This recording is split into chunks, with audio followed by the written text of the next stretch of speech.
Bonjour à toutes et à tous. Je suis très heureux de vous accueillir ici à l'Institut du cerveau, qui est un tout jeune institut dans le paysage de la recherche en France. Mais malgré tout, nous avons 15 ans. Vous l'avez vu sûrement en arrivant sur les panneaux d'entrée. 15 ans d'activité de recherche et nous sommes aujourd'hui un institut qui compte parmi les instituts dans le monde sur un certain nombre de sujets. La recherche sur le cerveau est vaste, mais ce matin, on va se concentrer sur un sujet un peu plus spécifique, qui est la santé mentale. Alors, si on fait le focus ce matin sur cette table ronde qui sera animée par Guillaume, et je le remercie d'avance, nous avons deux plateaux qui sont annoncés. Un premier plateau qui s'intitule « La neurophysiologie de la fatigue mentale et la caractérisation clinique du burn-out ». Et sur ce plateau, on a le plaisir d'avoir avec nous Mathias Pessiglione, qui est co-chef d'équipe de l'équipe qui s'intitule « Motivation, cerveau et comportement ». Et puis nous avons aussi Morgane Verdeil, qui est interne en psychiatrie et doctorant. Nous aurons comme grande témoin invitée sur cette table ronde Madame la ministre Marianne Monchamp, directrice générale de l'OCIRP. Et puis ensuite, on aura un deuxième plateau qui traitera des biais cognitifs. C'est aussi une spécificité dans une équipe de recherche de notre institut. Les biais cognitifs à l'œuvre dans la prise de décision. Et là-dessus, on a un expert maison qui est Jean Denisot et qui est co-chef d'équipe, la même équipe que celle de Mathias, donc qui co-anime la même équipe, qui s'intitule Motivation, cerveau et comportement. On a comme grande témoin invitée Christelle Guillain, qui est Head of Talent et Transformation chez Natixis, groupe BPCE. Et je les remercie d'intervenir aussi ce matin sur ces deux plateaux. Vous aurez entre chaque plateau la capacité ou la possibilité plutôt de poser des questions et d'interagir avec les intervenants. Et je voudrais d'avance à la fois remercier les chercheurs, les invités témoins pour leur intervention, remercier à nouveau notre partenaire OCIRP de ce partenariat ce matin, et vous annoncer que la conférence que nous avons ce matin sera en ligne sur la chaîne YouTube de l'Institut du cerveau dans les prochains jours. Voilà, je vous souhaite un très bon événement et je termine dans les remerciements à saluer toute mon équipe et notamment Claire Penel qui est à l'initiative de cette conférence, qui fait un travail remarquable. Voilà, merci beaucoup. Merci beaucoup Jean-Louis, merci pour cette intro. Vous avez vu, hein, en effet, on a des sujets passionnants aujourd'hui. J'espère que vous êtes en forme. Est-ce que vous êtes en forme ce matin pour aborder ces sujets passionnants, santé mentale, biais décisionnel? Écoutez, tant mieux. Alors, il n'y a pas de santé sans santé mentale, du moins, c'est ce que nous dit l'OMS. Alors, en même temps, on n'a jamais autant parlé de santé mentale autant qu'en ce moment, mais c'est normal, c'est un peu l'année consacrée à ça. Bon, on espère qu'on n'en parlera plus dans les prochaines années. On parle de fatigue mentale, de perte de motivation, de difficulté à trouver un sens à son activité. Et ces termes résonnent de plus en plus fort dans le monde du travail. Et c'est sans parler de burn-out, c'est un sujet dont on va parler, et qui est un terme, lui aussi, de plus en plus utilisé. L'OMS définit le burn-out comme un état de fatigue intense qui entraîne une perte de contrôle et une incapacité à produire des résultats jugés satisfaisants. Sacré programme. Alors ok, ça c'est pour la sémantique. Maintenant, je vous propose qu'on aborde le sujet de façon très concrète avec nos experts du jour, avec pour double objectif, 1, de comprendre ce qui se joue dans la tête des collaborateurs de nos entreprises pour 2, mieux accompagner leur santé mentale. Alors, j'ai le plaisir d'accueillir nos intervenants du jour, Mathias Pessiglione, Morgane Verdeil et Marianne Monchamp, qu'on peut applaudir très fort. On est très content de les avoir sur cette table ronde. Je vous laisse vous installer un peu comme vous voulez. Bienvenue sur cette table ronde. Vous pouvez poser des questions, même en cours de table ronde, si vous voulez. Si vraiment il y a un truc qui vous chagrine ou si vous avez une question un peu intempestive, n'hésitez vraiment pas. Nous, on va avoir pas mal d'échanges, mais n'hésitez pas à nous couper la parole. Alors, l'idée, c'est déjà de comprendre ce que c'est que la fatigue mentale et ses effets. Et évidemment, je me tourne vers Mathias, qui est notre chercheur dédié à cette table ronde. Mathias, la fatigue mentale, au sens scientifique du terme, ça correspond à quoi en fait ? En fait, la définition de la fatigue, c'est un peu la même que dans le sens commun, dans le langage courant.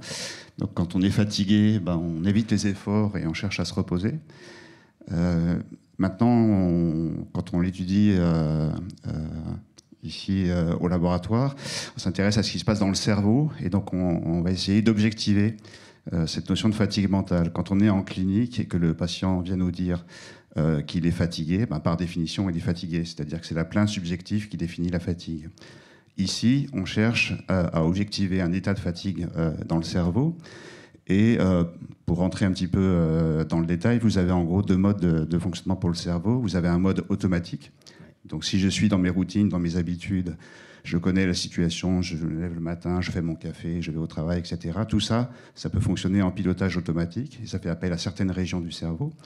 Mais si je suis dans une situation nouvelle, ou s'il y a un enjeu particulier pour moi, ou s'il y a un but qui n'est pas facile à atteindre et que je m'efforce d'atteindre, là, je m'emploie, je fais des efforts et j'emploie des régions du cerveau qui sont dans le cortex préfrontal et j'applique une capacité qu'on appelle le contrôle cognitif.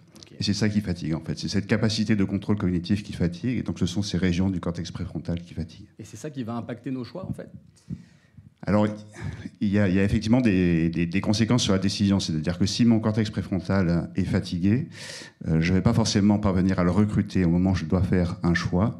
Et ce qu'on constate dans les expériences de labo, c'est que les décisions deviennent de plus en plus impulsives, dans le sens où on va choisir des options qui ont des conséquences immédiates, plaisantes, des gratifications immédiates, on va dire, par rapport à des options qui ont des conséquences bénéfiques à plus long terme. Donc on devient plus impulsif. En fait, plus on va être fatigué, plus la fatigue mentale va être forte, plus on va faire des choix rapides, c'est ça? Des choix peut-être presque incontrôlés, en fait. On va aller à la simplicité. C'est un peu...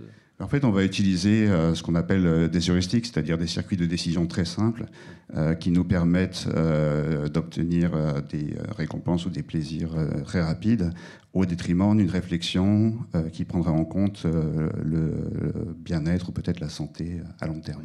Alors Mathias, c'est vrai que lors de notre préparation, on a fait le lien entre le monde du sport et le monde du travail, en tout cas en termes de santé mentale, de fatigue mentale même en particulier. En gros, est-ce qu'en entreprise, justement, il faudrait plutôt prendre son temps, avoir des temps de récupération pour pouvoir passer à la tâche suivante, ou à l'inverse, comme justement le monde du travail nous l'imposerait presque à certains moments, est-ce qu'il faudrait tout le temps aller vite? Il n'y a pas de bonne réponse générale à cette question. Il faut aller vite quand c'est nécessaire. Il ne faut pas aller trop vite tout le temps, sinon on risque de se fatiguer. Et j'aime bien citer l'anecdote du champion du monde d'échecs qui était Garry Kasparov en 97, je crois, parce que c'était la première personne, le premier cerveau humain à avoir perdu face à une machine qui était Deep Blue, donc un super ordinateur pour l'époque. Et ce qui est intéressant, c'est que quand les journalistes lui ont demandé pourquoi il a perdu, il n'a pas dit c'est à cause des super pouvoirs calculatoires de la machine. Il a dit non, c'est en fait elle jouait tellement vite que je n'avais pas le temps de me reposer entre les coups et je me suis épuisé. Et effectivement, dans un état d'épuisement, on ne prend pas les mêmes décisions, y compris au jeu d'échecs. Et ça, c'est intéressant pour nous parce que ça veut dire que peut-être une des différences fondamentales entre l'homme et la machine, c'est pas le niveau d'intelligence, c'est que la machine, si elle est branchée sur le secteur, elle fatigue jamais, elle peut jouer aux échecs pendant des heures et des jours. Ouais. Alors que nous, pour une raison mystérieuse qu'on essaye d'élucider ici, si on joue pendant quelques heures aux échecs à haut niveau, on finit par fatiguer. Ouais. Alors je ne sais pas si la justification du joueur d'échecs est valable dans les entretiens annuels d'évaluation, hein. Je vous laisse en juger, on n'est responsable de rien ici. Alors je vais me tourner maintenant vers Morgane. C'est vrai qu'on voit que la fatigue mentale, elle a un impact sur nos prises de décision. Maintenant, quelle est la différence entre fatigue mentale et burn-out? Parce qu'on parle beaucoup de burn-out, donc je mets les 2 pieds dans le plat. Alors, c'est pas la même chose.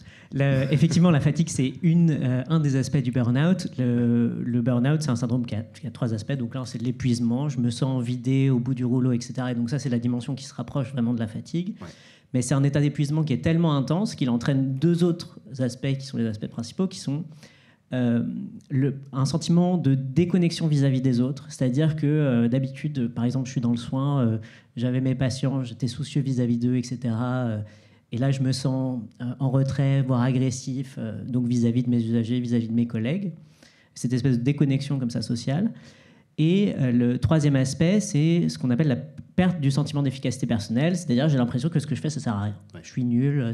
Et donc, ça, c'est 2 aspects qui viennent se rajouter à un tableau d'épuisement et qui donnent le syndrome complet de burn-out.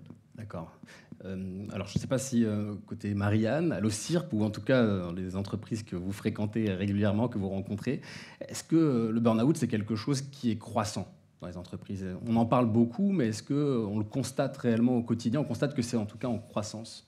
C'est pas très simple de le dire. Ouais. En revanche, le fait de pouvoir nommer cette chose lui donne en quelque sorte une forme de réalité dans la vie de l'entreprise. Et l'utilisation du terme burn-out, elle s'accroît. Je ne sais pas si ça correspond à une situation sanitaire, si je puis dire.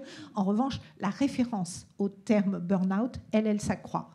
Et en ce sens, c'est intéressant, parce que ça veut dire que c'est symptomatique. Moi, je crois beaucoup que nommer les choses aide un peu. Donc, on peut imaginer que c'est une forme d'appel, que le fait de caractériser sa situation de burn-out ou de « ça va pas tarder, je vais, entre guillemets, je cite, tomber en burn-out », je pense que c'est quelque chose d'important. Mais moi, ce qui me frappe beaucoup, c'est qu'en réalité, quand on regarde dans quelles circonstances ce terme apparaît, il y a deux univers.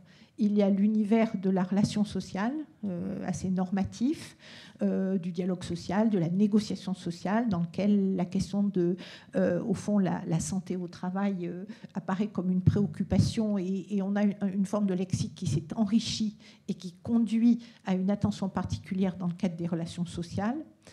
Et de manière plus intime, dans les collectifs de travail, on voit apparaître cette notion-là, mais qui nous amène, nous, en situation de management, à identifier des complexités entre la sphère privée de nos collègues, des salariés, et effectivement une situation qui, selon eux, n'est plus tenable. D'accord. Et donc tout le truc, c'est de se dire, quand est-ce qu'on bascule dans l'insoutenable, en fait? Quand est-ce qu'on peut identifier qu'on va passer de l'autre côté? Et c'est là effectivement que ça amène pas mal de questions managériales et de pilotage général des organisations. Ouais, c'est cette frontière en fait qui est difficile à caractériser. En gros, à partir de quand est-ce qu'on passe en mode burn-out, j'ai envie de dire. Le burn-out, est-ce que c'est une maladie? Je ne sais pas si Morgane peut-être. Alors oui et non. Donc déjà sur l'évolution de la santé psychique au travail, effectivement, il y a de plus en plus de salariés qui rapportent des problématiques de santé psychique au travail. C'était en 2015 2% des gens qui rencontrent le médecin du travail qui sont en situation de souffrance psychique liée au travail. Et le burn-out, c'est une partie de ça. C'est pas toute la souffrance psychique au travail qui est du burn-out, c'est environ 7%, donc c'est une minorité, mais ça fait quand même un grand nombre de personnes au total. Et en fait, c'est un concept qui ne s'est pas défini comme une maladie au départ. Quand on définit une maladie, comme la dépression, on veut savoir qui est malade, qui n'est pas malade, pour savoir à qui on donne le traitement, à qui on ne le donne pas, et pouvoir faire des essais cliniques, etc. Le burn-out, au départ, c'est un concept de psychologie du travail. L'enjeu, c'était de comprendre à l'échelle d'un collectif de travail quelles sont les sortes de souffrances qu'on y rencontre et quels sont les facteurs de risque de cette souffrance. Et du coup, c'est pour ça qu'on l'a défini comme une échelle continue, qu'il n'y a pas de burn-out, pas burn-out, il y a des degrés différents, donc d'épuisement, de dépersonnalisation, donc de rupture du lien social, et de perte de sentiment d'efficacité personnelle. En revanche, il y a des personnes pour qui ces tableaux sont tellement intenses que ça constitue une maladie au sens où il y a des arrêts de travail très longs de plusieurs mois, voire années.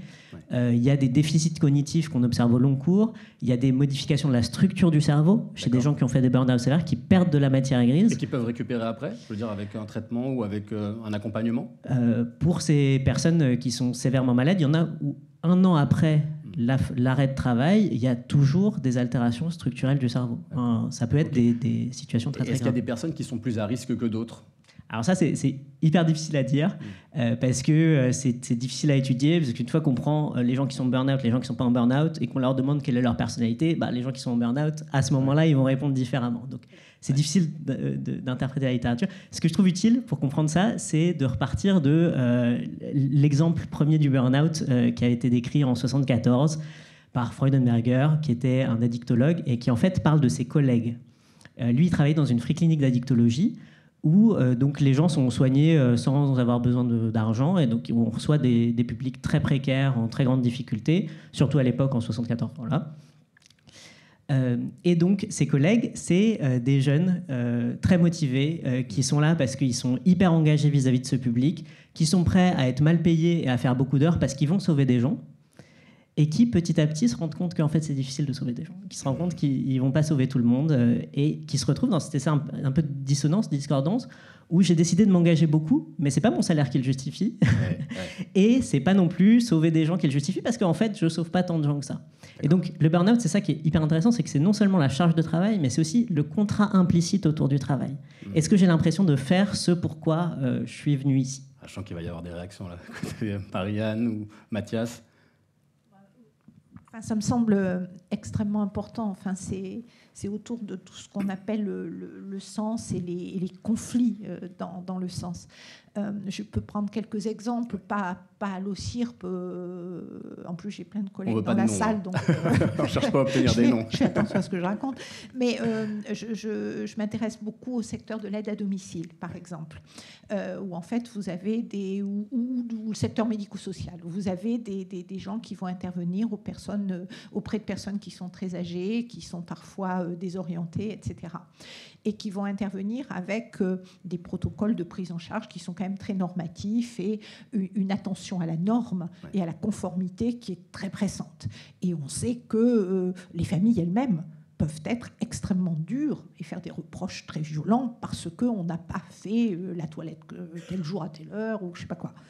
Et puis, vous avez des personnels qui ont, vis-à-vis de la personne accompagnée, une relation qui devient une relation de proximité, une relation qui est affective, alors même que la formation induit une forme de distance et vous suggère qu'il faudrait quand même ne pas tout mélanger et qu'il ne faut pas que cette personne soit confondue avec un proche. Et là, vous entrez dans des zones où, effectivement, les personnes doivent faire des arbitrages. Est-ce que je prends du temps pour parler ou est-ce que je fais pourquoi je suis payée, c'est-à-dire cet acte technique qu'on m'a appris, qu'on m'a enseigné, qu'on me demande de faire. Et dès lors que la multiplication effectivement de ces conflictualités, si vous voulez, prend une part importante au travail, alors on entre dans l'intenable et je pense qu'on peut basculer dans ce que j'appelais l'insoutenable, c'est-à-dire une forme de rupture d'avec ce contrat que vous évoquez. Je n'en suis plus capable, je ne suis plus capable de le faire, je suis en souffrance, je ne peux plus me regarder en face. Et alors là, pour le coup, ça peut devenir, à mon sens, extrêmement risqué, dangereux pour la personne concernée. Ouais. J'allais dire se faire des nœuds au cerveau. Alors, pardonnez-moi, on est à l'Institut du cerveau. Je pense que je ne sais pas si vous aimez bien cette expression à l'Institut du cerveau. Se faire des nœuds au cerveau, ça doit fatiguer en plus. Et fatiguer, on le voit, hein, ça nous entraîne à prendre des décisions rapides là où on devrait plutôt prendre notre temps. Je ne sais pas si Mathias, tu as des réactions par rapport à tout ça ? Je peux donner peut-être un autre éclairage. Donc, ce n'est pas dans le domaine de l'entreprise, c'est dans le domaine du sport. Ouais. Ce qui pour nous est une situation plus simple à étudier parce que la motivation est assez simple et claire. On veut battre un record, avoir une médaille, être champion. Donc c'est ça le genre de motivation. Et les efforts qu'on fait sont très bien caractérisés parce qu'on a un programme d'entraînement sportif, etc. Et il y a une forme de burn-out dans le sport que les coachs appellent le syndrome de surentraînement. Donc, quand on augmente les charges de travail, souvent avant les compétitions, on peut rentrer dans le burn-out, donc on n'arrive plus du tout à performer. On se plaint d'une fatigue physique, mais aussi mentale sévère. Il y a des symptômes qui s'apparentent un peu à la dépression, perte d'appétit, perte de sommeil, irritabilité, etc.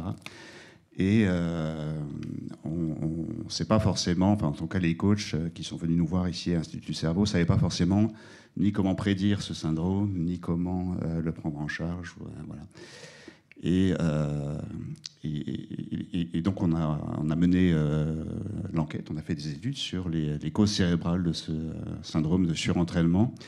Et on a abouti à une piste qui serait une piste métabolique, en fait. Donc l'idée, c'est que ce cortex préfrontal, qui est responsable du contrôle cognitif, si on le sollicite de façon trop intense ou trop prolongée, il finit par accumuler des substances qui sont potentiellement toxiques pour le cerveau.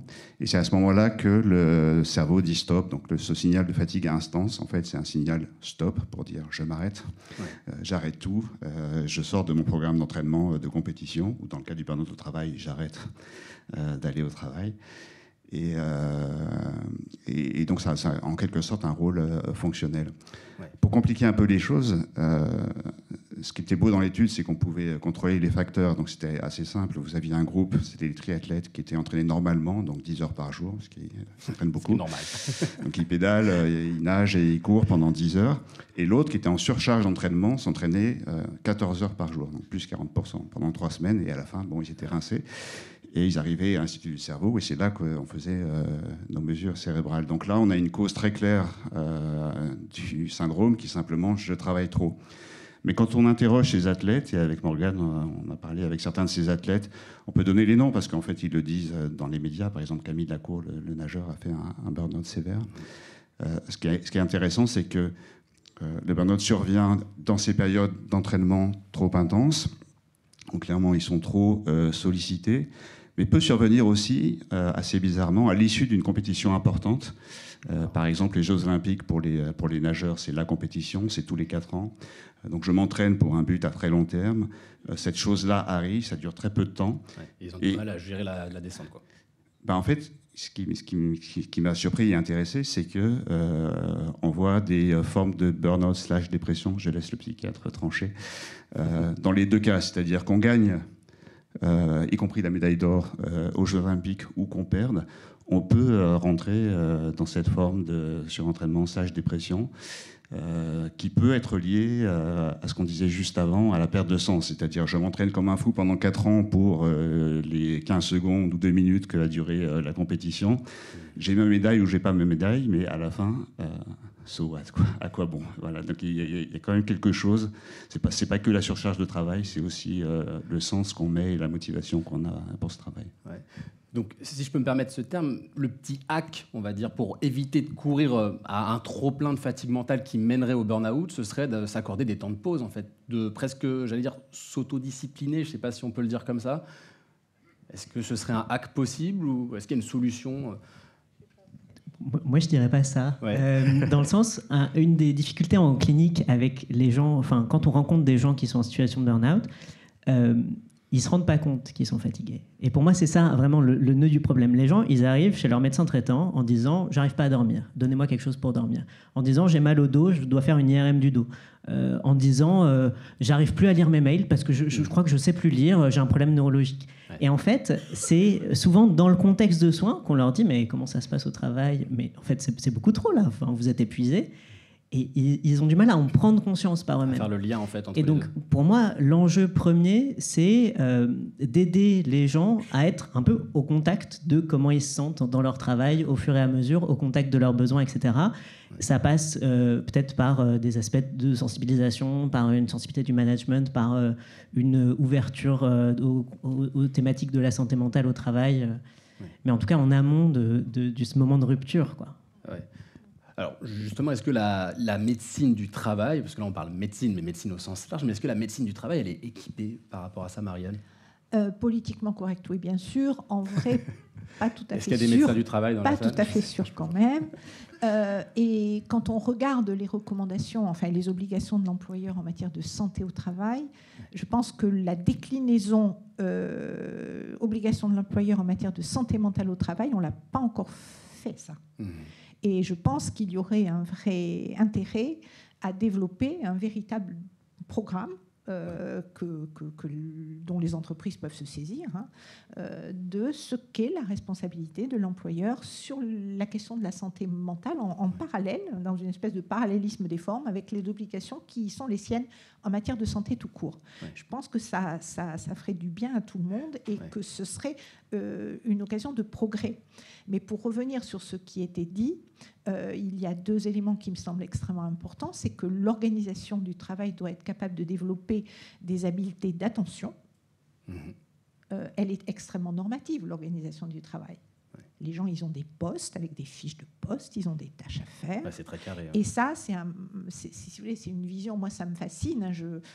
Alors parfois, j'apparais un peu comme, comment vous dire, un peu décalée dans ma manière d'aborder les questions managériales, mais je suis extrêmement préoccupée par cette dimension de la normativité.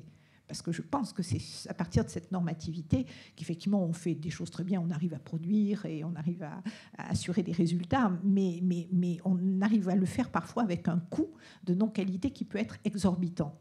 Donc ça, c'est le premier principe, le principe d'attention, qui se traduit par une capacité à identifier les signaux faibles, des choses. Et oui, puis, quels sont-ils justement ces signaux faibles, je me permets? Alors évidemment, ça pourrait, si on faisait encore une fois un parallélisme, ressembler à des questions qui sont posées étonnamment par des salariés, des collaborateurs, qui n'ont a priori rien à voir avec leur fatigue mentale, mais qui peuvent nous alerter sur cela. La récurrence du « ça ne va pas être possible », vous voyez, par exemple, devrait nous amener à nous demander pourquoi ça ne va pas être possible. Et je ne parle même pas d'arrêt à répétition, vous voyez, mais de ces arbitrages que la personne va faire et qui ne sont pas forcément des arbitrages attendus. On est d'accord qu'en entreprise, l'employeur, en général, il ne réagit pas comme ça. Eh bien, il pourrait le faire. Ouais. Il pourrait le faire. Et puis, après, il y a un principe qui est de ne pas enfermer les salariés dans une espèce de déterminisme qui est celui de leur emploi. Il peut être intéressant, non pas de les amener à prendre des vacances, mais à être un peu sur la vacance de l'obligation normative de leur emploi.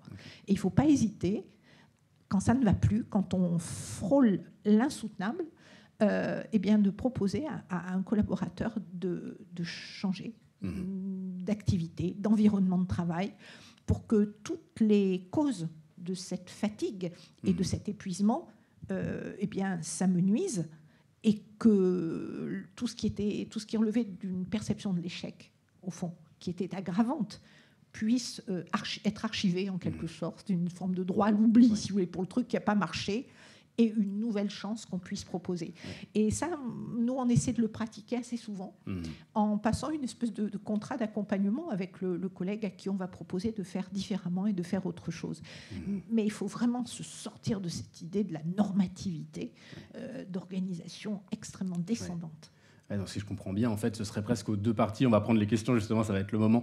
Aux deux parties de se responsabiliser, presque aux salariés, finalement, de s'accorder des temps de pause tant que possible, et à l'employeur de repérer les signaux faibles pour éviter, justement, d'aller au bout. On va passer, justement, aux questions-réponses.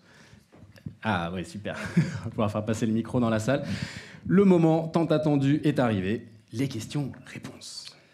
Bon, déjà, merci beaucoup pour vos explications qui sont très claires. Moi, j'aimerais revenir sur ce que vous avez dit au niveau du burn-out. Finalement, est-ce qu'on ne peut pas dire que le burn-out, c'est un peu une forme spécifique de dépression dans le travail? Et j'aimerais bien reprendre aussi l'idée du sport, parce que c'est vrai qu'entre le travail et le sport, vous parliez des triathlètes.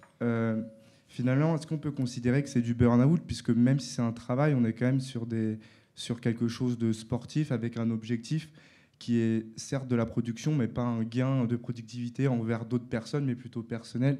Et du coup, dans ce sens-là, j'aimerais bien savoir quelle est la différence entre troubles psychiques, dépression et burn-out. Alors, la dépression et le burn-out, c'est deux choses différentes, mais très corrélées. Dans ce que je vous ai dit, vous l'avez bien vu, la dimension d'épuisement qu'on retrouve dans le burn-out, c'est aussi un des symptômes possibles de dépression. Le sentiment de perte d'efficacité personnelle aussi, ça peut être un symptôme de dépression. Et donc, il y a beaucoup de personnes qui ont une dépression et un burn-out, mais on peut aussi avoir une dépression sans burn-out ou un burn-out sans dépression. C'est juste des concepts différents, voilà, mais qui sont effectivement corrélés. Et du coup, le diagnostic différentiel, c'est quoi ? Alors, c'est pas des concepts qui sont définis de la même manière, parce que dans la dépression, on a vraiment un critère on-off qui est très très clair, qui est très bien établi. Le premier critère, c'est avoir une humeur basse, je me sens triste, ou alors j'ai perdu du plaisir, etc. Typiquement, avec des altérations des cognitions, je peux fonctionner plus lentement, penser plus lentement, avoir des pensées qui sont plus orientées vers le négatif. J'ai l'impression que ça ne va jamais marcher, que je ne sers à rien, voire je suis coupable, je vais être ruiné, etc. Avec des altérations également du sommeil et de l'appétit, qui peuvent être soit du côté de l'insomnie et de l'anorexie, au sens pas d'appétit, soit du côté de l'hypersomnie et de l'hyperphagie. Et le burn-out, c'est trois choses, c'est épuisement, sentiment de déconnexion avec les autres, sentiment de perte d'efficacité personnelle. Et donc, effectivement, c'est très corrélé, mais on peut avoir l'un sans l'autre aussi. On a une question au fond de la salle, je vois que les gens prennent des notes, c'est que c'est passionnant. En vrai, moi, j'aimerais bien prendre des notes, là, mais vous m'enverrez vos notes ? Je crois qu'il y a une nouvelle au fond de la salle, à droite. J'aime bien quand il y a des questions comme ça, un peu qui viennent challenger les intervenants. Je plaisante, toujours bienveillant. Bonjour, je vais juste me présenter 2 secondes. Je forme des adultes qui travaillent dans les CSE. Et donc, il y a énormément de salariés en danger. Vous avez parlé un peu du monde du travail. Donc, moi, j'ai 2 questions. La première, c'est une question de vérification de vocabulaire. Parce qu'on parle, quand on forme ces gens-là, de burn-out, brown-out, bore-out. Est-ce que ça tient encore la route? Première question. Et la deuxième, il y a quand même un article dans le Code du travail, 4121-1, qui dit que l'employeur est responsable de la santé mentale et physique du salarié. Et j'ai cru comprendre que vous avez indiqué que ce n'était pas encore bien mis en place au niveau de cette protection.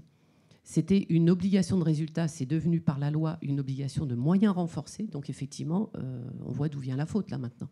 Sur la deuxième partie de la question, ce que je pense, c'est qu'on appréhende mieux les obligations de l'employeur sur le plan de la santé tout court, enfin de la santé au sens classique du terme, et que la déclinaison, l'appropriation de cette obligation pour ce qui concerne la santé mentale n'est pas au même niveau d'exigence aujourd'hui, à l'heure où nous parlons. Et ce que je ne saurais trop recommander, en tout cas, nous on essaie très modestement, notamment avec des choses comme de la sensibilisation, des formations premiers secours en santé mentale, d'amener dans notre entreprise, dans notre organisation, mais ce ne sont que des balbutiements, ce serait d'arriver à avoir le même niveau de déclinaison, vous voyez, et de transfert de cette obligation sur la question spécifique de la santé mentale. Et je pense que là, pour le coup, on aurait un effet de levier important et d'amélioration. L'entreprise doit être un territoire de santé au sens plein du terme et ne peut pas être moins observante sur les questions de santé mentale. Sur le premier, je ne sais pas faire les différences entre les trois terminologies. Pour savoir si ça existait encore. Parce que vous avez dit justement que le burn-out, il y a aussi cette impression de ne plus savoir ce qu'on fait et à quoi on sert. Ce qui est officiellement la définition du burn-out. Pourquoi je suis là et est-ce que ça tient encore, ça?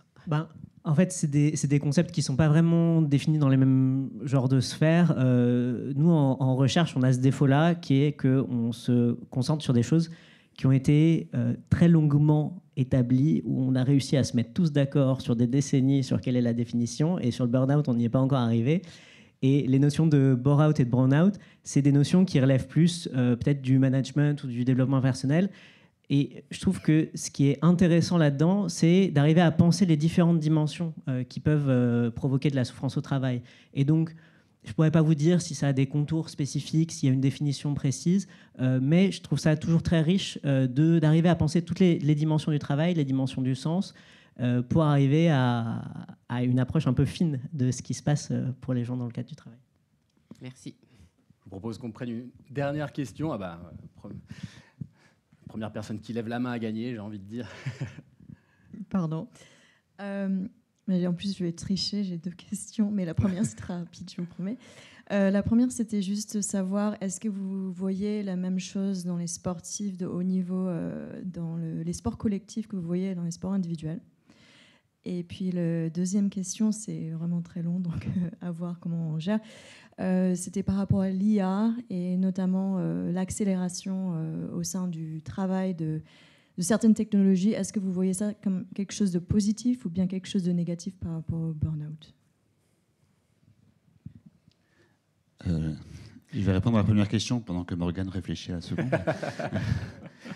Sur le sport collectif, ça existe. Il y a un joueur de foot, par exemple, un joueur de soccer, parce qu'il est américain, Landon Donovan, qui est un des cas paradigmatiques du syndrome de surentraînement. Donc ça existe.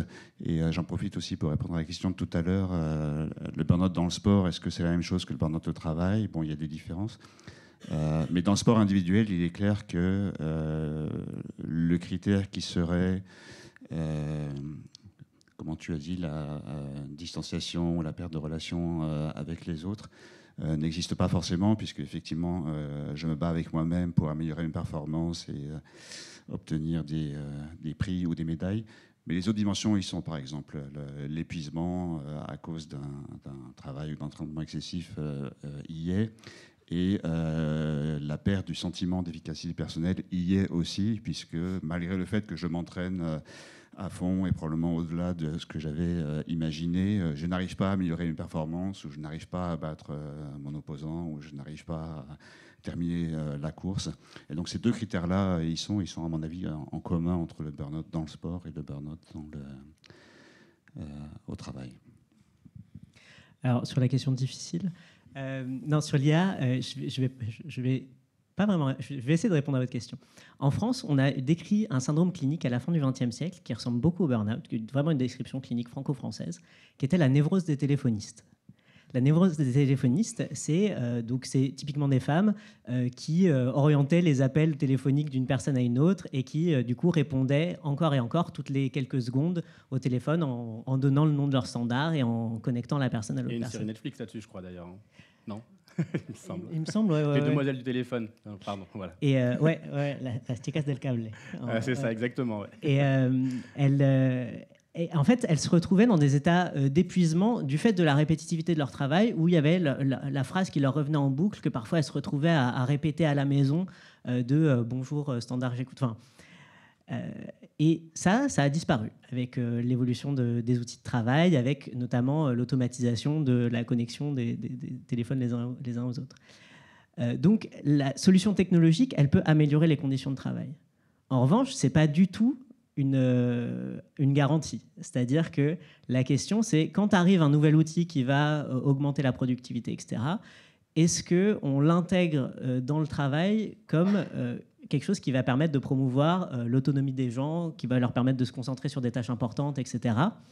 Parce qu'il y a ces facteurs protecteurs du burn-out qui sont hyper intéressants, qui sont le contrôle et l'autonomie. Les gens qui ont plus de contrôle, c'est-à-dire ils ont un objectif et ils décident comment le réaliser, ils ont moins de burn-out. Et les gens qui ont plus d'autonomie, c'est-à-dire qui participent à la détermination des objectifs, ils ont aussi moins de burn-out. Et ça, c'est vraiment des choses qui sont assez cruciales, qui parfois toutes les décisions sont concentrées en haut de la hiérarchie dans une personne qui se retrouve du coup écrasée sous le poids des décisions et des gens en dessous qui se retrouvent sans aucun contrôle et d'autonomie. Tout le monde en souffre. À quel moment on se sert de la technologie pour promouvoir des fonctionnements positifs ? Si je peux ajouter un petit truc, ça me frappe beaucoup ce que vous dites, ça me semble très très important. Il faut qu'on soit hyper attentif à la manière dont on introduit l'IA et les potentialités de l'IA dans les organisations. Il y a une présentation qui est parfois très agressive du miracle de l'IA, avec cette espèce de syndrome de la compétition avec l'humain, et cette idée que ça peut vous remplacer sans problème si vous êtes sur certains métiers. Et après, il y a une autre approche, un autre récit, qui est celui du point d'appui, qui est celui d'un salarié augmenté et en quelque sorte soutenu par une utilisation pertinente, raisonnée, dont il définit lui-même une partie des usages. Et je pense qu'il faut qu'on soit extrêmement attentif à la manière dont on introduit effectivement ces évolutions dans l'environnement de travail pour prévenir ces risques de conflictualité. L'autre élément, c'est que quand on donne à des salariés la capacité d'avoir encore plus d'informations et une vitesse d'assimilation de l'information accrue, il faut faire attention à ce que le management ne soit pas en injonction contradictoire. C'est-à-dire si vous donnez à la personne la possibilité de prendre des décisions éclairées par une masse d'informations qu'elle va pouvoir assimiler très vite, et qu'en même temps vous lui dites c'est qui le chef, et c'est comme ça que tu dois faire, là vous allez créer des injonctions contradictoires qui vont créer, à mon avis, ces situations d'intenables que j'évoquais tout à l'heure, et il faut absolument, en même temps que l'on fait ça, questionner vraiment la capacité du management à soutenir et à accompagner. Merci beaucoup, Marianne. Je crois que c'est un magnifique mot de la fin. Un grand merci à tous les trois. Un grand merci pour votre expertise, votre humilité aussi, parce qu'on est quand même sur un sujet assez sensible. Ce n'est pas forcément évident à adresser. Merci beaucoup. Je vous propose qu'on passe maintenant à la deuxième table ronde qui va être au moins aussi passionnante. En tout cas, je l'espère. Je ne mets pas la pression à nos intervenants qui arrivent. Merci encore. Deuxième sujet, on va parler des biais cognitifs à l'œuvre dans la prise de décision. Alors chaque jour, chacune et chacun d'entre nous prenons des décisions. Des dizaines, voire des centaines pour les plus actifs d'entre nous. Alors ça dépend aussi en partie de notre métier, évidemment. Mais du coup, comment est-ce qu'on les prend, ces décisions? Est-ce qu'il s'agit d'une question de personnalité inscrite dans nos gènes ou d'un processus hérité de notre éducation ou de nos relations sociales? Et finalement, dans le monde du travail, est-ce qu'on est aussi rationnel qu'on ne le pense? Eh bien justement, c'est pas moi qui vais y répondre. C'est nos intervenants du jour. Et j'ai le plaisir d'accueillir Christelle Guillain, Head of Talent and Transformation chez Natixis, groupe BPCE, ainsi que Jean Donizo, co-chef de l'équipe Motivation, Cerveau et Comportement à l'Institut du Cerveau, qu'on peut applaudir très fort. On se redonne de la motivation. Let's go. Bon, et ben voilà, je prends cette chaise et je vais encore avoir des petites questions techniques et des questions scientifiques, mais liées au monde du travail, grâce à Christelle notamment. Alors, peut-être je me tourne vers toi, Jean, puisque je crois que tu as quelque chose à nous partager, il me semble, les résultats de notre enquête, l'enquête à laquelle vous avez pu répondre, pour certaines d'entre vous, j'imagine pour tous, peut-être, non? J'ai une question pour commencer. Bonjour à tous.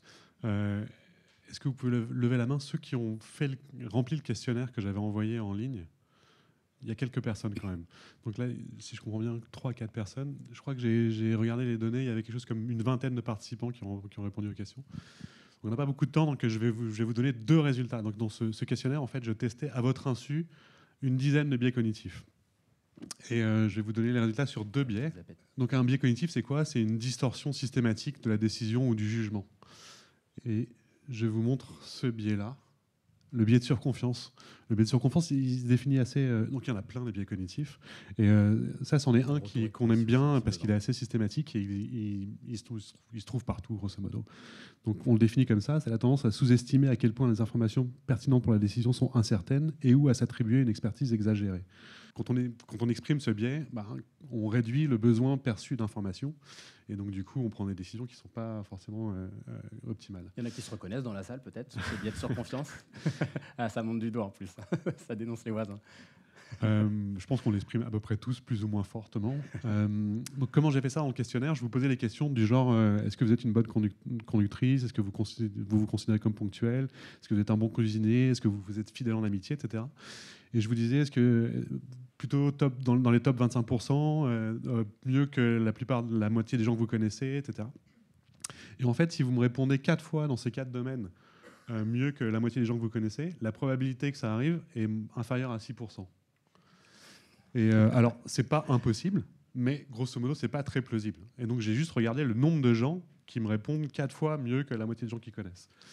Et alors, dans l'échantillon testé, c'est le graphe du haut, là. Grosso modo, vous n'êtes pas trop pire. Quand je vous compare à des investisseurs professionnels ou à des chercheurs de l'Institut Pasteur, vous n'exprimez pas trop fortement ce biais. Bravo à vous. Voilà. Et il y avait le biais de confirmation que j'aime bien aussi. Alors là, ça se définit comme ça, la tendance à rechercher de l'information qui renforce ses a priori ou à négliger l'information qui les contredit. Donc ça, c'est quelque chose qui vous empêche de remettre en question vos opinions. Quand je dis vous, évidemment, c'est nous. Hein. Je suis sujet à ce biais aussi. Et donc, comment j'étais ça dans le questionnaire? Je vous posais une question difficile. Par exemple, quelle est la ville la plus peuplée entre Niamey et Ottawa? Et grosso modo, il y a à peu près la moitié des gens qui répondent l'une des choses et l'autre moitié qui répondent l'autre. Et je vous demandais votre niveau de confiance dans votre réponse. Et ensuite, je vous disais, il y a 3/4 des gens qui répondent que c'est Niamey. Est-ce que ça change votre niveau de confiance dans votre réponse initiale? Lorsque vous avez répondu Niamey, l'information que je vous donne est confirmatoire, vous devriez augmenter votre niveau de confiance dans la réponse initiale. Mais si vous avez répondu Ottawa, c'est une information infirmatoire que je vous donne, vous devriez diminuer votre niveau de confiance dans la réponse initiale. Et donc après, je regarde comment votre niveau de confiance s'est modifié. Et je sépare les gens en ceux qui ont eu une information confirmatoire et ceux qui ont eu une information infirmatoire. Et voilà, ça c'est vous. Donc en vert, ce que vous voyez, c'est l'augmentation de niveau de confiance après une information confirmatoire. Ça, c'est normal. La confiance monte. Vous avez eu de l'information qui va dans votre sens. En rouge, la barre devrait être en dessous de 0. Votre niveau de confiance devrait diminuer lorsque vous avez eu une information infirmatoire. Ce qui voudrait dire que vous êtes sensible aux fake news. C'est bien ce que tu veux dire par là, genre. Quelque chose comme ça. Et donc, bon, voilà. Alors, la mauvaise nouvelle dans l'histoire, c'est que vous exprimez assez fortement le biais de confirmation. Est-ce qu'on applaudit ou pas? Je ne sais pas. À vous de voir. Ok, moi, c'est super intéressant. Alors là, on en a vu 2, des biais. Est-ce que ce sont justement les biais les plus présents en entreprise? Biais de confirmation, biais de surconfiance? C'est peut-être pas à moi qu'il faut poser la question. On va poser la question à Christelle alors. Bonjour à tous. Oui, quels sont les biais les plus présents? Ça, je pense qu'on est tellement divers en entreprise, tous les biais sont présents. Mais quels sont les plus inquiétants et les plus dangereux pour l'entreprise? Parce que finalement, et ça, je pense que ça dépend de l'entreprise dans laquelle on est. Voilà, dans le secteur bancaire en ce moment, il y a beaucoup de transitions auxquelles on fait face, comme chez nous, comme dans d'autres établissements bancaires. Et je trouve qu'un des biais les plus inquiétants pour moi, c'est peut-être le biais de la conformité, c'est-à-dire de conformité, pardon, je pense, on appelle ça, ou le biais d'autorité d'ailleurs. Je me conforme à ce qu'on attend de moi. Finalement, je ne vais pas innover, ou alors je me conforme à ce que dit l'autorité. Mon chef m'a dit que, et donc finalement, je ne réfléchis pas par moi-même. Comment est-ce qu'on peut innover si on n'est pas plus ouvert et si on souffre de ce biais? Ça me semble un biais inquiétant dans le contexte actuel. Si on souffre de ce biais, l'entreprise va souffrir. C'est censé nous protéger quand même, justement au niveau du cerveau. C'est vrai, mais ça a ces deux fonctions. Et enfin, je pense, puisque ça, c'est plutôt Jean qui peut le dire. Si c'est censé nous protéger, et ça nous protège d'ailleurs de certaines choses, mais pour l'entreprise dans son ensemble, ce biais de conformité, ça peut nous protéger aussi en tant que manager, bien sûr. Mon équipe, j'attends à ce qu'elle se conforme aux règles, mais ça peut être un biais inquiétant dans un contexte où l'innovation est importante ou nécessaire pour qu'on puisse s'adapter à l'évolution. Ça me semble un biais aujourd'hui dont il faut avoir conscience et sur lequel il faut travailler. On doit travailler dans l'entreprise, en tout cas, si on cherche l'innovation et l'adaptation. Voilà, ça me semble un biais important aujourd'hui. Et puis l'autre auquel on est confronté souvent à la RH, parce que je suis à la DRH de Natixis de BPCE, c'est peut-être le biais de statu quo. Je pense qu'on appelle ça comme ça. Moi, j'ai découvère beaucoup de biais. Je crois qu'il y a une carte justement des biais, il me semble, dans la présentation. Je ne sais pas si elle est avant ou après. Alors, celui-là, on le trouve très souvent. Je préfère ne pas... ne pas changer mes habitudes, finalement, je suis plus à l'aise, je suis plus confortable dans l'absence de changement. Or, notre entreprise, la mienne, mais celle de beaucoup d'entreprises, sont confrontées à ces changements organisationnels, etc. Quand je dois mener un projet de transformation et que je suis confrontée à ce biais, je dois le connaître, le comprendre pour mener l'entreprise dans ces transformations malgré ces biais. Et c'est vrai que là, les biais, on en parle de manière presque péjorative. Or, en entreprise, par exemple, le biais de surconfiance ou le biais d'optimisme, je sais qu'on a fait une vidéo ensemble, Jean, que vous pouvez retrouver sur les réseaux sociaux sur le biais d'optimisme. En entreprise, ça peut être considéré comme positif, justement. On peut se dire, c'est un fonceur, en fait, est-ce que c'est un allié, le biais, ou à l'inverse, est-ce qu'il faut le craindre? Est-ce que c'est sujet de souffrance, source de souffrance?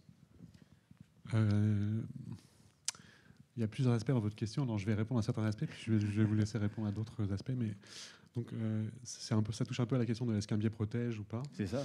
Je pense que ce qu'on peut probablement dire sans trop de chances de se tromper, c'est que certains biais amènent certains bénéfices. Okay. Donc, le biais de conformité, par exemple, ça permet de faciliter le sentiment d'appartenance à un groupe. Donc, ça renforce les liens sociaux, grosso modo. Le biais de surconfiance, ça peut être instrumental pour emmener les gens autour de soi. Si on exprime de la confiance, les gens nous suivent plus. Donc les leaders, globalement, les dirigeants politiques, ils sont assez surconfiants, non? Alors, je ne sais pas s'ils sont surconfiants, mais en tout cas, je sais que, à la limite, ce qu'on peut dire, en tout cas, c'est que c'est valoriser le fait d'exprimer de la confiance. Est-ce que c'est une bonne chose? Ça, c'est une vraie question, mais ça amène le bénéfice de pouvoir emmener plus facilement l'adhésion des autres. On peut discuter des bénéfices des biais comme ça. Est-ce que ça protège au sens de la santé mentale? Là, j'en suis vraiment moins sûr. Et donc, du coup, quelque part, il faut un biais, on peut le considérer comme amenant certains bénéfices et générant certains problèmes. Et dans le monde de l'entreprise, dépendamment des biais qui s'expriment, l'avantage n'est pas toujours, c'est pas toujours avantageux d'exprimer le biais. Voilà. D'accord. Comment on lutte contre les biais en entreprise, ou comment, en tout cas, on les repère, ceux qui peuvent être en tout cas négatifs, qui ne sont pas favorables au monde du travail? Alors, dans mes équipes, j'ai les équipes de recrutement de Natixis et de BPCE. Le biais le plus inquiétant dans l'activité de recrutement, on le connaît, on le repère. Enfin, en tout cas, celui dont je souffre, moi je suis une très très mauvaise recruteuse. Je crois que ça va piquer les oreilles, attention. Hein. Mais donc j'ai recruté des recruteurs qui ont été formés. Le biais que j'ai observé chez moi en tant que recruteuse au départ, c'était ce biais de confirmation. J'ai cette intuition, cette première impression. Alors, je ne sais pas si c'est le biais exactement de confirmation ou de halo que j'ai découvert aussi en lisant ce que tu avais écrit. Voilà, ce biais-là, il est très puissant. En tout cas, dans les équipes de recrutement, on l'identifie. Donc, comment est-ce qu'on lutte ? D'abord en prenant conscience. Peut-être déjà. Dans les questions qu'on pose aux candidats, lorsqu'on est convaincu que c'est le bon candidat parce qu'on a eu cette première impression à la lecture du CV ou bien en discutant avec lui, j'ai eu un bon feeling, j'ai eu une intuition, c'est la bonne personne pour ce poste. Donc je vais poser des questions qui confirment finalement que ma première intuition. Et ça, on le voit vraiment assez souvent dans les entretiens de recrutement. Et là, je peux comprendre que ce soit un risque en tant qu'employeur d'avoir ce biais, puisque ça ouvre à des sujets de non-discrimination. Ça peut être compliqué finalement d'aller staffer cette personne sur le mauvais poste, puisque finalement, on n'a pas creusé les compétences. Est-ce qu'il a vraiment les compétences pour ce poste ? On a creusé notre intuition, on a creusé notre... Voilà. Donc, comment lutter contre ça ? Il y a des techniques, on forme nos recruteurs aux entretiens structurés. Je pose toujours les mêmes questions, je me focalise, j'ai identifié les compétences que je dois avoir sur ce poste, donc je les écris, je fais passer des tests de personnalité avant, ça m'aide aussi à avoir un entretien plus structuré, entre guillemets, plus objectif, et puis le même pour tous les candidats. Il y a des choses donc qui sont de l'ordre de la formation, qui sont à faire et qu'on fait aujourd'hui. Alors, en fait, est-ce que le biais, c'est pas justement un moyen de réagir à l'incertitude ? Comme on n'est pas certain de ce qui va advenir, on a ce biais qui se met en place. Est-ce que ça pourrait s'expliquer comme ça ? Et comment est-ce qu'on réagit justement face à ça, face à cette incertitude ? Je ne suis pas trop sûr que tous les biais puissent se décrire comme ça, mais c'est pas un si mauvais résumé que ça, au sens où on peut dire en tout cas que quand le niveau d'incertitude est élevé, et qu'on n'a pas le temps ou pas l'énergie d'aller chercher des faits, de l'information, etc., on se rabat sur des intuitions, des habitudes, et que ce mode de pensée automatique, pour reprendre les mots de Mathias juste avant, est plus rigide, plus négligent, lié à des heuristiques qui ont des travers, les biais cognitifs. Une partie des biais cognitifs peuvent être plus facilement exprimés dans des contextes où l'incertitude est plus élevée. Oui. Alors moi, il y a un biais aussi qui m'intéresse tout particulièrement. C'est ce biais qui fait que, on a commencé une tâche, on a commencé un projet, on sait que ça va droit dans le mur, mais on y va quand même parce qu'on a déjà commencé le projet. Je pensais justement au sujet des séries télévisées, on en rigolait tout à l'heure. Moi, quand je commence une série télé, même si elle est nulle, même si j'y adhère pas, comme j'ai commencé les 2 premiers épisodes, j'ai envie de terminer la saison. Je ne sais pas si ça vous arrive aussi. Ce biais-là, il est quand même dangereux en entreprise. Oui, non, tout à fait. Le biais d'engagement, c'est ça, on l'appelle comme ça, ou le biais sunking cost, c'est ça. Moi, je l'aurais appelé le biais du je vais droit dans le mur. Le biais du non, c'est vrai pour les projets qu'on mène en entreprise, c'est difficile c'est difficile. On connaît des projets qui vont dans le mur parce que on ne veut pas l'arrêter, on a trop investi dans ce projet. C'est ça. Celui qui est responsable du projet ne veut peut-être pas perdre la face ou ne veut pas perdre son projet et donc son emploi. Donc c'est vrai que on a travaillé, on structure les méthodes de gestion de projet, elle travaille pas mal là-dessus avec des indicateurs de pilotage pour que quand le mur s'approche, des petites lumières s'allument et clignotent. Donc on peut un peu travailler en entreprise, on le fait en tout cas quand on est face à ce biais, il est connu effectivement, et les méthodologies de gestion de projet tentent de le contraindre à sa plus faible expression. Ouais. En fait, je crois que j'ai 20 000 questions, je pense que vous en aurez aussi beaucoup, mais je me demande aussi est-ce qu'il y a des moments dans la journée où on est moins exposé au biais qu'à d'autres moments ? On peut faire même peut-être le lien avec la fatigue mentale. La fatigue mentale, potentiellement, on se dit, je vais prendre une action rapide. Donc là, le biais prend l'ascendant sur tout le reste. Est-ce qu'il y a des moments justement dans la journée qui sont plus propices au fait de ne pas être conditionné par ces biais? Un peu long comme question, mais vous avez compris. Ouais, voilà. Si je peux me permettre de commencer à répondre là-dessus. Ouais. Donc, je pense que la réponse courte, c'est clairement oui. Donc il y a des liens entre fatigue mentale et biais cognitif. En fait, c'est comme ça, de cette manière, c'est comme ça que Mathias en parlait tout à l'heure, sans utiliser le mot biais. C'est-à-dire que quand il disait l'un des effets de la fatigue, c'est de rendre les gens impulsifs, c'est que ça détermine le comportement dans une direction. Au-delà du fait que les gens devraient pondérer le pour et le contre pour choisir, ça augmente un biais, le biais de l'impulsivité ou l'incapacité à résister à la récompense immédiate, etc. Donc il y a un lien entre fatigue mentale et biais cognitif. Et là, je vous montre les résultats d'une étude qui est très connue. Alors je vous les montre parce que je l'aime bien, cette étude. Elle est très démonstrative. Donc je la résume très rapidement. C'est une étude faite par des chercheurs israéliens qui regardaient les décisions de justice sur une énorme période de temps. Donc là, je vous montre, c'est des décisions de justice très particulières. C'était la remise en liberté conditionnelle de prisonniers qui faisait un appel au juge pour sortir de prison. Donc la décision, c'est oui ou non. Et là, ce qu'il y a sur le graphique, c'est le taux de oui et, en fonction de l'heure de la journée.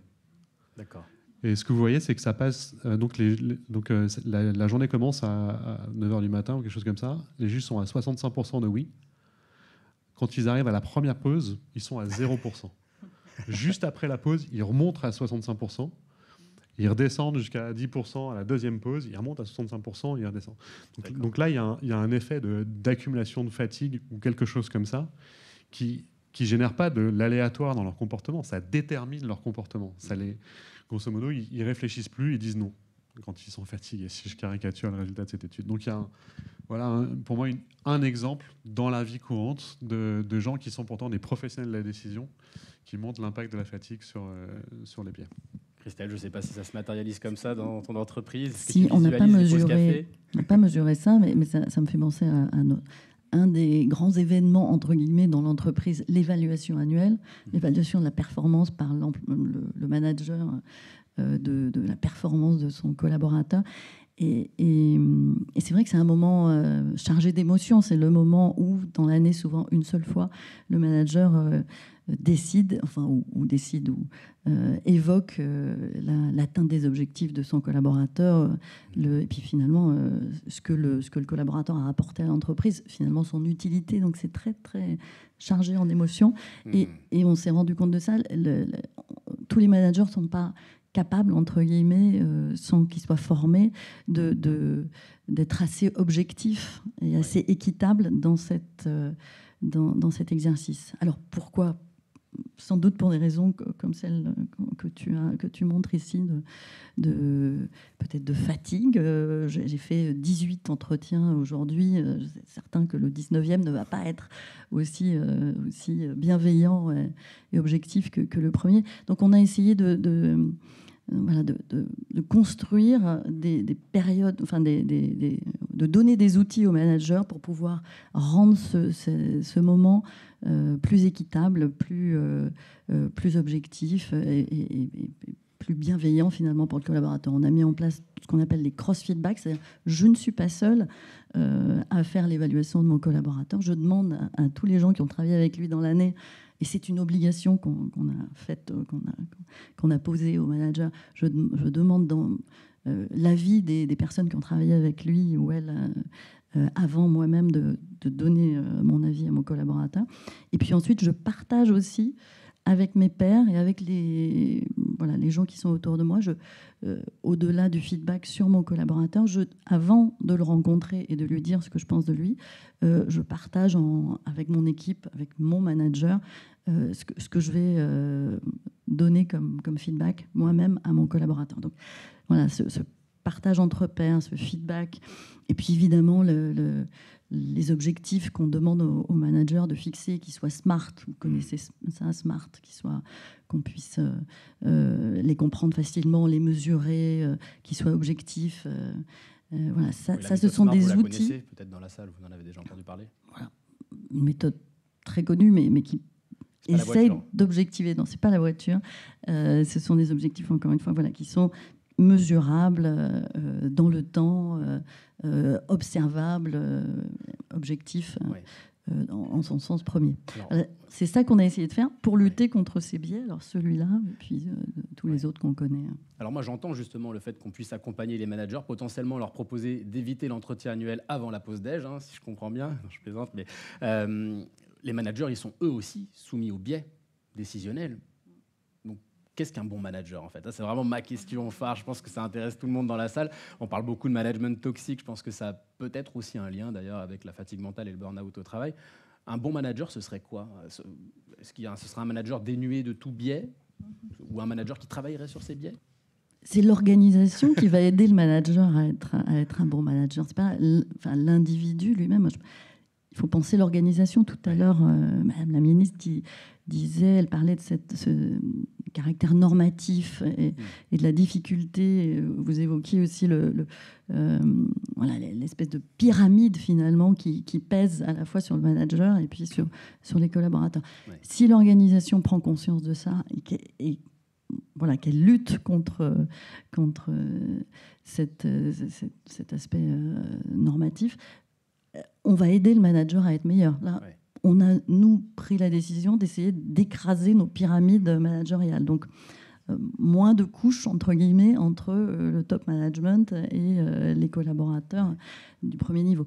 Moins de poids sur le manager. Est-ce que ça les aide à être de meilleurs managers? Je ne sais pas, mais la formation aussi, et notamment au biais, nous, on a formé 100% de nos managers dans le monde. On a appelé ça au leadership inclusif, c'est-à-dire se rendre compte, d'abord prendre conscience qu'on a des biais. Donc il y a la formation, il y a la sensibilisation, on a fait beaucoup de campagnes de communication pour qu'on se rende compte, un peu comme tu l'as fait avec les tests, on a fait ce type de test auprès de l'ensemble des collaborateurs dans le monde pour qu'on prenne conscience qu'on a des biais et qu'on comprenne donc l'intérêt de se former, parce que former tous les managers, 100% de nos managers dans le monde, plus de 2500 personnes, au leadership inclusif, il fallait d'abord leur montrer que ça avait un intérêt d'être formé.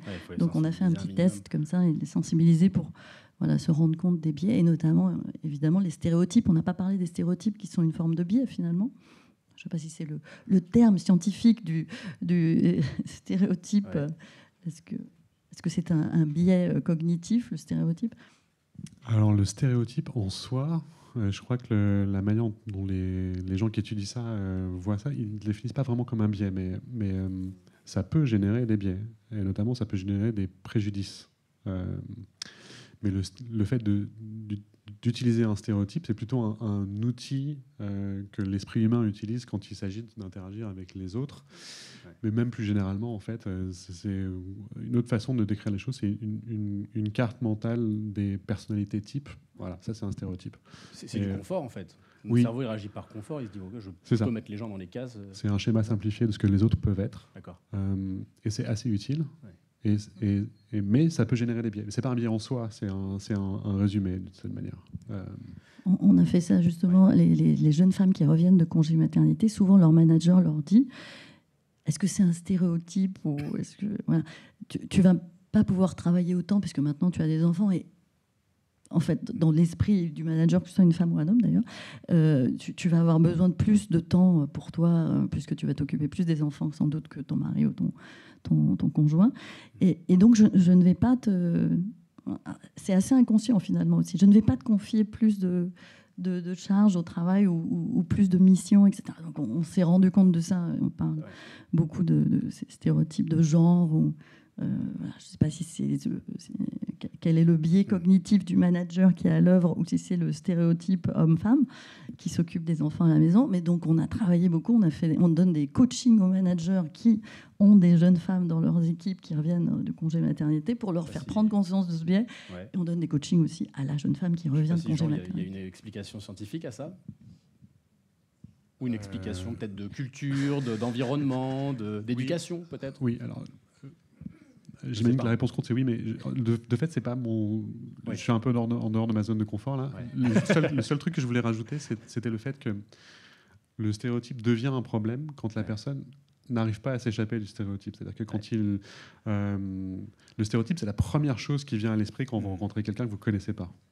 Mais quand vous apprenez à connaître quelqu'un, vous devriez être capable de dépasser le stéréotype et donc de comprendre les finesses de la personnalité de la personne en face de vous. Et là, le stéréotype n'est plus utile. Quelque part, son influence devrait être éliminée de votre évaluation de la personne en face de vous. les biais de genre s'expriment en partie parce que les gens sont incapables d'échapper aux stéréotypes sur les genres. C'est tout ce que je peux dire sur la question, mais vous avez raison, il y a probablement des raisons sociétales, culturelles et autres. Il y a plein de choses qui expliquent. Alors moi, il y avait quand même une chose en préparation de cette table ronde que tu m'avais partagée par rapport au manager. J'y reviens, je suis désolé, j'insiste beaucoup là-dessus, mais il y a un comportement que le manager du coup devrait accepter d'avoir, qui n'est pas forcément inné chez tous les managers. Même la plupart des managers n'accepteraient pas ce comportement. Le manager idéal, du coup, je la repose cette question, ce serait quoi? Je ne sais pas si tu te souviens de notre échange, mais... Je me souviens plus de l'échange, mais j'imagine que ça va dans le sens de essayer d'éviter certains biais. Alors, il me semble que... je sais, peut-être tu vas me dire, mais... c'est qu'il accepte d'être mis en question, en fait. Alors, ouais, c'est ça, j'allais dire, il faut qu'il... Je ne sais pas s'il faut le dire comme ça, mais en tout cas, l'une des stratégies pour éviter certains des biais dont on a parlé consiste à rechercher de manière systématique la contradiction. Ouais, ça m'avait marqué. Donc, on a une opinion, on sait on peut être surconfiant, on peut être sujet d'un biais de confirmation, etc. Ouais. L'une des stratégies pour lutter contre ça, c'est de rechercher la contradiction, et ça veut dire accepter de remettre en question ses opinions, ses décisions, voilà. Ouais, mais ça, c'est pas évident, je pense, à accepter. Dans l'entreprise, est-ce que les managers, alors on parle BPCE et Natixis, évidemment, mais dans le monde de l'entreprise, est-ce que ce serait acceptable pour les managers, justement, de se dire, OK, maintenant, on est en réunion, c'est pas moi qui vais l'idée, je vais demander à ce que mes salariés me contredisent. Voilà, spontanément, on va peut-être pas le faire, mais effectivement, en tout cas, dans notre entreprise, on a mis en place un modèle de leadership où on met ça en avant. On dit, justement, aller chercher la contradiction, laisser les opinions s'exprimer, la diversité des opinions. Et les salariés osent? Ils osent justement contredire leur manager? Est-ce qu'ils osent? Nous, on forme les managers pour qu'ils donnent la possibilité aux salariés de le faire. Ouais. Voilà. On mesure ensuite l'engagement des salariés assez souvent, et on se rend compte qu'il y a un bon feedback des salariés, une bonne mesure de l'engagement qui vient de la relation managériale. Donc on se dit finalement que ce modèle de leadership qu'on a mis en place joue peut-être un peu aussi dans cette opinion qu'ont les salariés du management en général. Ouais. C'est difficile, oui, c'est vrai, c'est difficile, on n'est pas... Bien sûr, on n'a pas la solution.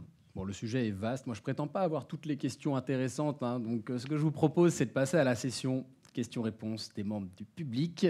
Est-ce que vous avez des réactions, des questions? Est-ce que vous souhaitez taquiner nos intervenants présents sur scène aujourd'hui autour de leurs expertises? Oui, il y a une question tout au fond. Claire, du coup, ça fait ton sport du matin.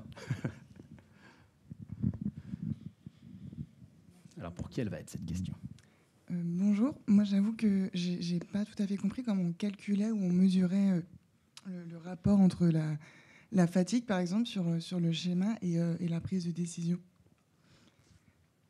Parce que moi, par exemple, je suis chargée du recrutement et donc je fais beaucoup d'entretiens à différentes heures de la journée. Effectivement, comment je peux savoir si c'est un biais qui m'a fait prendre telle décision? Donc, il y a plusieurs aspects à votre question. Alors, sur ce qu'on voit sur ce graphe-là, c'est pas directement la fatigue. C'est juste l'heure de la journée. Et j'ai fait un énorme raccourci. J'ai dit, plus vous êtes loin de la dernière pause, plus vous êtes fatigué. Voilà, c'est tout. Donc, du coup, il y a 2 repères qui sont les moments de la pause de la journée de ces juges. C'est très systématisé leur journée. Et donc... quand on est loin à droite de ces repères, on est plus fatigué que quand on est proche de ces repères. Voilà.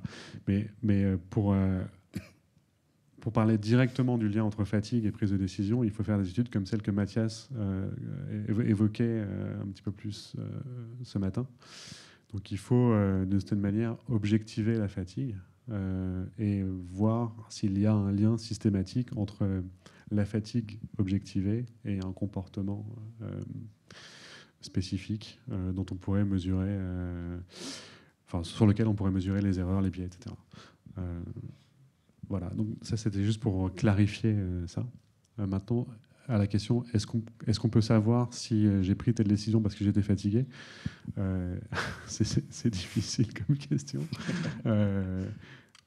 J'imagine que la réponse courte comme ça, c'est non. C'est pas facile de savoir. Pour plein de raisons, peut-être, mais peut-être que ce serait intéressant d'avoir les avis des intervenants de ce matin.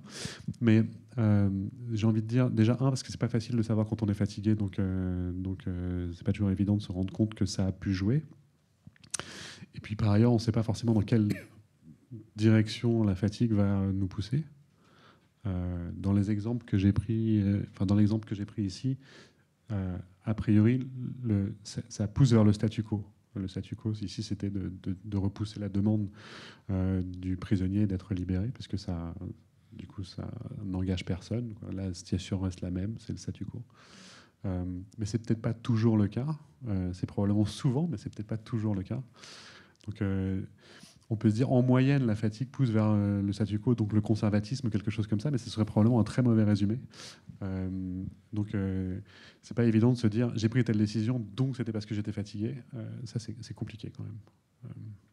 Je ne sais pas si d'autres personnes veulent... Merci beaucoup, en tout cas, Jean. Est-ce qu'il y a une autre question ou d'autres, au pluriel, questions dans la salle ? Oui, merci. Bonjour.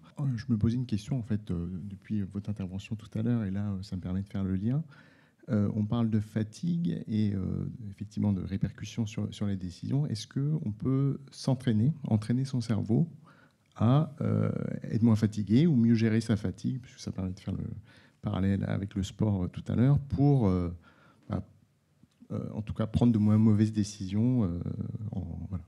Je crois que le micro va circuler un peu partout, là, non ? Ouais. Je sais pas. Tu veux répondre à cette question, Morgane, ou... je peux le passer. Hop. Donc la réponse est oui, en fait, on peut entraîner son cerveau. Il y a un certain nombre d'études qui montrent que si on s'entraîne avec des activités cognitives qui font travailler le cortex préfrontal, je ne rentre pas dans les détails, en quelque sorte on le muscle et il devient plus résistant à la fatigue. On a montré par exemple, c'est pas simplement qu'on s'entraîne sur la tâche en question. Par exemple, si je fais un entraînement de test de mémoire, je vais améliorer ma mémoire, mais c'est pas que ça, je deviens aussi moins impulsif dans mes choix de vie quotidiens. Par exemple, on a montré que ça réduisait l'alcoolisme chez les gens qui ont une addiction à l'alcool, donc je deviens moins impulsif dans ce sens-là. Et donc ça, c'est le bon côté de la médaille, on peut entraîner son cerveau.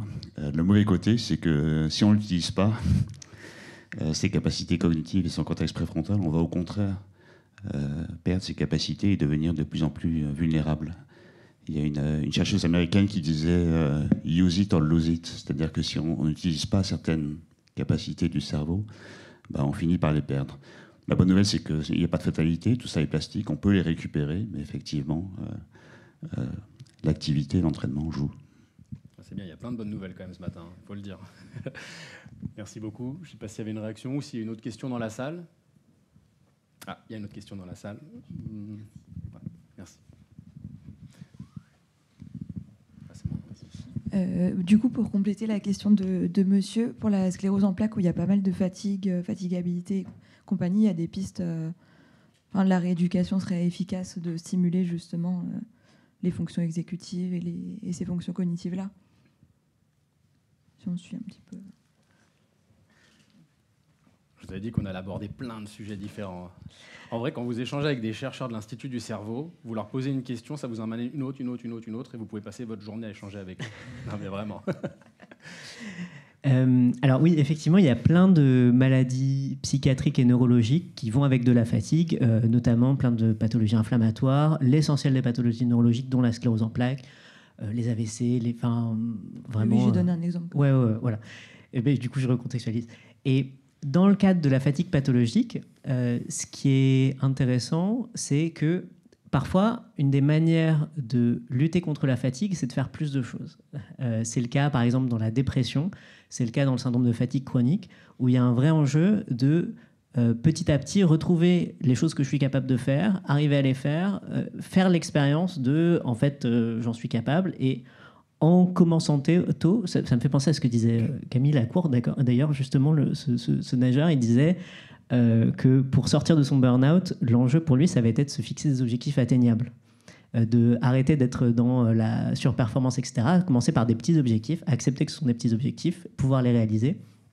Et c'est effectivement tout l'enjeu des méthodes de rééducation dans les tableaux de fatigue chronique, ce qu'on appelle la thérapie d'activation comportementale dans le contexte de la dépression, mais voilà, petit à petit, refaire des choses et constater qu'on est capable de les faire. Je peux poser une deuxième petite question rapidement? Avec plaisir, avec plaisir. Est-ce que vous avez une équipe qui s'occupe spécifiquement des troubles cognitifs, justement, dans les maladies ou dans la dépression, dans les troubles psychiques, etc. Est-ce qu'il y a des équipes qui travaillent sur les troubles cognitifs un an après, des années après, leur rééducation? Typiquement, les altérations cognitives dans la dépression, elles sont résolutives à la fin de la dépression. C'est notamment les difficultés attentionnelles. C'est des choses qui sont dans les symptômes qui persistent le plus longtemps à la fin de la dépression, qui typiquement sont résolutives. Mais dans d'autres pathologies psychiatriques, c'est pas forcément le cas. Par exemple, dans le trouble bipolaire, j'ai des altérations cognitives à l'issue des épisodes, mais aussi plus je fais d'épisodes, plus je risque que ces altérations cognitives elles restent définitives. Je sais pas s'il y a des équipes qui travaillent spécifiquement là-dessus. En fait, sur les fonctions cognitives de haut niveau, on va dire, aux fonctions exécutives liées au cortex préfrontal, il y a une équipe qui s'appelle le Front Lab qui s'intéresse spécifiquement à ça. Alors plutôt en neurologie qu'en psychiatrie, mais ils sauront vous en parler aussi. Okay, on prend une petite dernière question rapide, si ça vous va. Oui, bonjour, merci. Moi, je voudrais revenir au cerveau. Donc, avec tous mes a priori, nous avons tous le même cerveau. Voilà, une masse de gras. Est-ce que sur la prise de décision, vous avez des études où mesurez l'énergie que cela demande de prendre une décision? Et donc, dans la suite de ma question, justement, l'énergie de ne pas prendre de décision. Oh là, ah oui. Sur le fond. Mais je reste sur l'énergie de prendre une décision. Ça va peut-être donner un nouveau sujet d'étude, ça. Non? Ça va lancer... C'est compliqué. Tu veux que je démarre la réponse? Tu veux répondre? Alors je dirais qu'avec les moyens actuels, c'est à peu près indétectable l'énergie que demande une décision chez l'homme.